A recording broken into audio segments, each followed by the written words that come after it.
ಮೊದಲನೇದಾಗಿ ಬಂದಿರೋ ಎಲ್ಲ ಮಾಧ್ಯಮ ಮಿತ್ರರಿಗೆ ಧನ್ಯವಾದಗಳು. ಸುಮಾರು ಕಲಾವಿದರು, ಟೆಕ್ನಿಷಿಯನ್ಸ್ ಎಲ್ಲ ಮಾತಾಡಿದ್ದಾರೆ. ಸ್ವಲ್ಪ ನನಗೆ ಕಡಿಮೆ ಮಾತಾಡೋಕ್ಕೆ ಅವಕಾಶ ಸಿಕ್ಕಿದೆ. Thank you. ಇವತ್ತು ಯಾಕೆ ನಾವು ಇದನ್ನ ಸ್ವಲ್ಪ ಬೇಗನೆ ನಾವು ರಿಲೀಸ್ ಡೇಟ್ನ ಅನೌನ್ಸ್ ಮಾಡ್ತಾಯಿದ್ದೀವಿ. ಅದು ಎರಡು ಕಾರಣ. ಒಂದು, ಇವಾಗ ಜನಗಳಿಗೆ ಡೇಟನ್ನು ಮನಸ್ಸಲ್ಲಿ ಹಾಕೋದು ತುಂಬ ಕಷ್ಟ, ಅದು ಉಳಿಸೋದು, ಆ ಡೇಟ್ ರಿಜಿಸ್ಟರ್ ಆಗೋದು. ಪ್ರಮೋಷನ್ನು ನಾವು ಇಲ್ಲಿಂದನೇ ಶುರು ಮಾಡ್ಕೊಳ್ಳೋಣ ಅಂತ. ಅದು ಎರಡನೇ ಕಾರಣ ಏನಂದರೆ, ನಮ್ಮ ಸಿನಿಮಾದ ಹೀರೋ ಕಿರಣ್ ರಾಜ್ ಅವರ ಬರ್ತ್ಡೇ ಇರೋದ್ರಿಂದ. ಹ್ಯಾಪಿ ಬರ್ಡೇ ಗೆಳೆಯ. ಇದು ತುಂಬ ಸ್ಪೆಷಲ್ ಬರ್ಡೇ ಆಗಿರುತ್ತೆ ನಿಮಗೆ. ಈ ಸಿನಿಮಾದಿಂದ ಅನ್ನೋ ನಂಬಿಕೆ ನನಗಿದೆ. ರಾನಿ ಸಿನಿಮಾ ನಿಮಗೆ ನಾನು ಈ ಹಿಂದೆ ಒಂದು ಪ್ರೆಸ್ ಮೀಟಲ್ಲೂ ಹೇಳಿದ್ದೆ, ಮೇಲ್ನೋಟಕ್ಕೆ ಇದೊಂದು ಆ್ಯಕ್ಷನ್ ಸಿನಿಮಾ ಆದರೂ ಕೂಡ ಇದು ಫ್ಯಾಮಿಲಿ ಆ್ಯಕ್ಷನ್ ಸಿನಿಮಾ. ಇದರಲ್ಲಿ ಫ್ಯಾಮಿಲಿ ಇಮೋಷನ್ಸ್ಗಳು ತುಂಬ ಇದೆ. ನಮ್ಮ ಕಿರಣ್ ರಾಜ್ ಅವರ ಫ್ಯಾನ್ಸ್, ಅವ್ರ ಫಾಲೋವರ್ಸ್ ಏನಿದ್ದಾರೆ ಅವ್ರನ್ನ ಮೈಂಡಲ್ಲಿ ಇಟ್ಕೊಂಡು ಆ ಒಂದು ಫ್ಯಾಮಿಲಿ ಎಲಿಮೆಂಟ್ಸ್ಗಳನ್ನು ತುಂಬ ಆ ಕಥೆಯಲ್ಲಿ ಬ್ಲೆಂಡ್ ಮಾಡಿದ್ದೀನಿ. ಸಿನಿಮಾದಲ್ಲಿ ಒಂದು 6 ಫೈಟ್ ಇದೆ.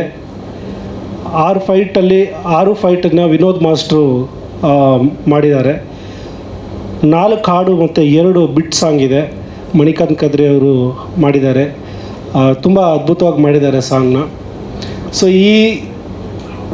ಈ ಜರ್ನಿಯಲ್ಲಿ ಕೆಲಸ ಮಾಡಿದಂಥ ಟೆಕ್ನಿಷಿಯನ್ಸ್ಗಳು ಅಥವಾ ಆರ್ಟಿಸ್ಟ್ಗಳು ಎಲ್ಲೂ ನಮಗೆ ಕಷ್ಟ ಅನ್ನಿಸ್ಲಿಲ್ಲ. ಯಾಕಂದರೆ ಆವಾಗಲೇ ಹೇಳಿದ್ರಲ್ಲ, ಇವ್ರನ್ನೆಲ್ಲರನ್ನೂ ಒಂದು ಕಡೆ ಕೂರಿಸಿ ಕಂಪ್ಲೀಟ್ ಕಥೆನ ಅವರಿಗೆ ನರೇಟ್ ಮಾಡಿದ್ದೆ, ಟೆಕ್ನಿಷಿಯನ್ಗಳಿಗೆ, ಆರ್ಟಿಸ್ಟ್ಗಳಿಗೆ.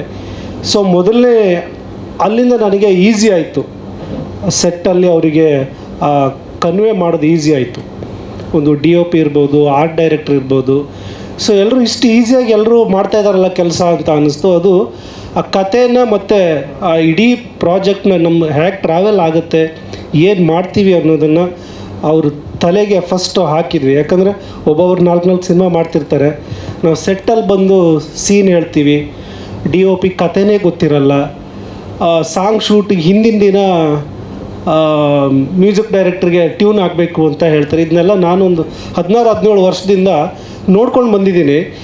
ಈ ಸಿನಿಮಾ ಅರ್ಧ ನಮಗೆ ಸರಿಯಾಗಿ ಮಾಡೋಕ್ಕಾಗದೇ ಇರೋ ಕಾರಣವೇ ಅದು ಅಂತ ನನಗೆ ಅನಿಸಿದೆ. ಯಾಕಂದರೆ ಆ ಪ್ರಿಪ್ರೇಷನ್, ತಯಾರಿ ಟೆಕ್ನಿಷಿಯನ್ಗಳಿಗೆ, ಯಾಕಂದರೆ ಇದು ಕಾರ್ಮಿಕರ ಕೆಲಸ ಅಲ್ಲ, ಯಾವುದೋ ಗಾರೆ ಕೆಲಸ ಅಲ್ಲ. ಬೇಗ ಒಂದಿಷ್ಟು ಜನರನ್ನು ಹಾಕ್ಕೊಂಡು ಕಟ್ಬಿಡೋಕ್ಕೆ ತಲೆಯಲ್ಲಿ ಅದು ಬರಬೇಕು, ಆ ಕ್ರಿಯೇಟಿವಿಟಿ. ಆವಾಗ ಆ ಕ್ರಿಯೇಟರ್ಗೆ ನಾವು ಟೈಮ್ ಕೊಡಬೇಕಾಗತ್ತೆ. ಅದಕ್ಕೋಸ್ಕರ ತುಂಬ ದಿನದಿಂದ ಈಗ ಪ್ರಮೋಷನ್, ನಾವು ಈಗ ರಿಲೀಸ್ ಡೇಟ್ ಕೂಡ ಅಷ್ಟೇ. ಈ ರಿಲೀಸ್ಗೆ ಒಂದು ಹೊಸ ಕಾನ್ಸೆಪ್ಟಲ್ಲಿ ಹೋಗ್ಬೇಕು ನಾವು, ಜನಗಳಿಗೆ ಅದು ಹೊಸದಾಗಿ ಕನೆಕ್ಟ್ ಆಗಬೇಕು ಅಂತ ಈಗ 2 ತಿಂಗಳ ಹಿಂದೆಯೇ ನಾವು ಡೇಟ್ನ ಅನೌನ್ಸ್ ಮಾಡ್ತಾಯಿದ್ದೀವಿ. ಕತೆ ಬಗ್ಗೆ ಆ್ಯಕ್ಷನ್, ಫ್ಯಾಮಿಲಿ ಇಷ್ಟು ಮಾತ್ರ ನಾನು ಹೇಳೋಕ್ಕಾಗ್ಬೋದು. ಒಬ್ಬ ಕಾಮನ್ ಮ್ಯಾನ್ ಕತೆ ಇರುತ್ತೆ. ಇದರಲ್ಲಿ ನೀವು ಎಲ್ಲ ಪ್ರೆಸ್ ಮೀಟ್ಗಳಲ್ಲೂ ಕೇಳ್ತೀರಿ, ಅದ್ಭುತವಾಗಿದೆ, ಹೊಸದಾಗಿದೆ, ಇದನ್ನೆಲ್ಲ ಕೇಳಿರ್ತೀರಿ. ಬಟ್ ನಿಜವಾಗ್ಲೂ ಅದ್ಭುತವಾಗಿದೆ ಸಿನಿಮಾ. ಬೇರೆ ಥರದಲ್ಲಿ ಸ್ಕ್ರೀನ್ ಪ್ಲೇ ಇದೆ, ತುಂಬ ಫ್ರೆಶ್ ಸೀನ್ ಇದೆ, ಕತೆ ಬೇರೆ ಬೇರೆ ಡೈಮೆನ್ಷನ್ನಲ್ಲಿ ಇಮೋಷನ್ಲಿ ಕನೆಕ್ಟ್ ಆಗುತ್ತೆ. ಈ ಸಿನಿಮಾದಲ್ಲಿ ಕಿರಣ್ ರಾಜ್ ಅವರು ಕತೆ ನಾಯಕ, ನಿಜವಾದ ನಾಯಕರು ನಮ್ಮ ಪ್ರೊಡ್ಯೂಸರ್. ಯಾಕಂದರೆ ಇಷ್ಟು ದೊಡ್ಡ ಬಜೆಟ್ ನನ್ನ ಲೈಫಲ್ಲಿ ಸಿಗುತ್ತಂತ ನಾನು ಯಾವತ್ತೂ ಅಂದ್ಕೊಂಡಿರಲಿಲ್ಲ. ಇಷ್ಟೊಂದು ಬಜೆಟ್ ನನಗೆ ಕೊಟ್ಟಿದ್ದವ್ರು ಯಾವ ಧೈರ್ಯ, ಯಾವ ನಂಬಿಕೆಯಲ್ಲಿ ಕೊಟ್ಟಿದ್ರು ನನಗೆ ಗೊತ್ತಿಲ್ಲ. ಯಾಕಂದರೆ ನಮಗೇನು ₹1 ಮಾರ್ಕೆಟಲ್ಲಿ ನಮಗೆ ಇಲ್ಲ. ಈಗ ನಿಮ್ಗೆ ಗೊತ್ತಿರುತ್ತೆ ಇಂಡಸ್ಟ್ರಿಯಲ್ಲಿ ಹೇಗೆ ಏನು ಬಿಸ್ನೆಸ್ಸು ಅಂತ ಬಂದಾಗ ಅಲ್ಲಿ ಸಕ್ಸಸ್ ರೇಟ್, ಓಡೋ ಕುದುರೆ ಅದು ನೋಡ್ತಾರೆ. ಅಂಥದ್ರಲ್ಲಿ ನಮ್ಮನ್ನು ನಂಬಿ ನಮ್ಗೆ ಇಷ್ಟೊಂದು ಬಜೆಟ್ ಕೊಟ್ಟಿರೋ ಪ್ರೊಡ್ಯೂಸರ್, ಆ ನಂಬಿಕೆನೂ ನಾವು ಉಳಿಸ್ಕೊಂಡಿದ್ದೀವಿ.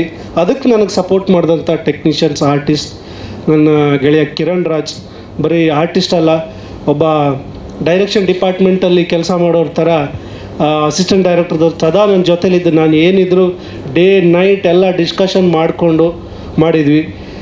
ಎಲ್ಲ ನನ್ನ ಡೈರೆಕ್ಷನ್ ಡಿಪಾರ್ಟ್ಮೆಂಟು ಟೀಮ್ಗೆ, ಟೆಕ್ನಿಷಿಯನ್ಗೆ ಎಲ್ರಿಗೂ ಮತ್ತೊಮ್ಮೆ ಥ್ಯಾಂಕ್ಸ್ ಹೇಳ್ತೀನಿ.